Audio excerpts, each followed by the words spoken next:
خانقاہ ربانیہ نقشبندیہ روحانی مولد پیر مفتی احسن محمود نقشبندی صاحب۔ یہ ہے قربانی کے اندر نیت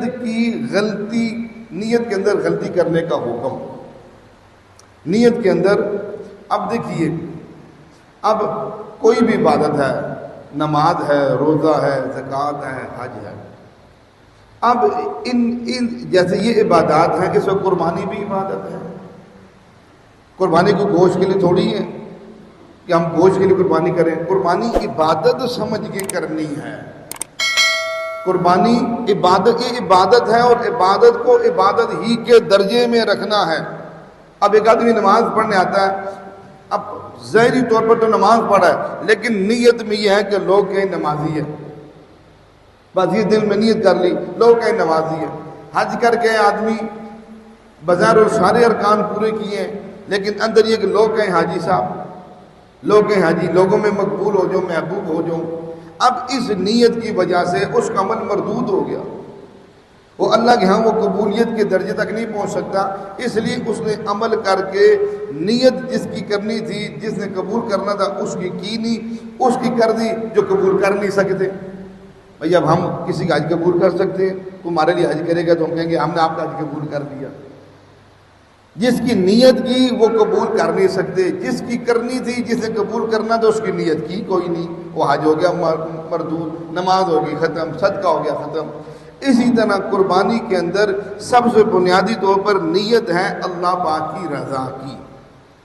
اگر اس نے غلط نیت کر لی کہ چلو جی قربانی اس لیے کر رہے ہیں کہ ہم گوشت کھائیں گے، اگر ہم قربانی نہ کریں تو کس لوگوں کا منہ دیکھتے رہیں گے کہ لوگ گوشت دیں گے تو پھر ہم گھر میں گوشت پکائیں گے، ہمارے بچے لوگوں کا منہ دیکھتے رہیں گے۔ ہم اس لیے قربانی کر رہے ہیں تاکہ ہمارے گھر میں گوشت آئے، ہم بھی دوسرے لوگوں کی طرح گوشت کھائیں، اس لیے قربانی کر رہے ہیں۔ علماء نے لکھا ہے اگر کسی شخص نے ایسی نیت کے ساتھ قربانی کی، اس شخص کے لیے حکم یہ ہے کہ انہی ایام کے اندر، عید کے دنوں میں دوسرا جانور لا کر قربانی کرنا اس کے ذمہ واجب ہے۔ اس کے ذمہ دوسرا جانور لا کے ذبح کرے، اسی تیری تو قربانی ہو ہی نہیں، تیری قربانی تو ہو ہی نہیں، تیری نیت ہی غلط ہے۔ اس لیے سامعین گرامی کے اندر انتہائی اہم صورتحال مسئلہ وہ یہ ہے، اب ایک تو جانور، ایک آدمی نے اپنا بکرا کیا، دھما کیا، نیت غلط کی، اس کی حد تک نقصان ہوا۔ توجہ کیجئے گا، یہ نقصان اس کی ذات تک ہوا ہے۔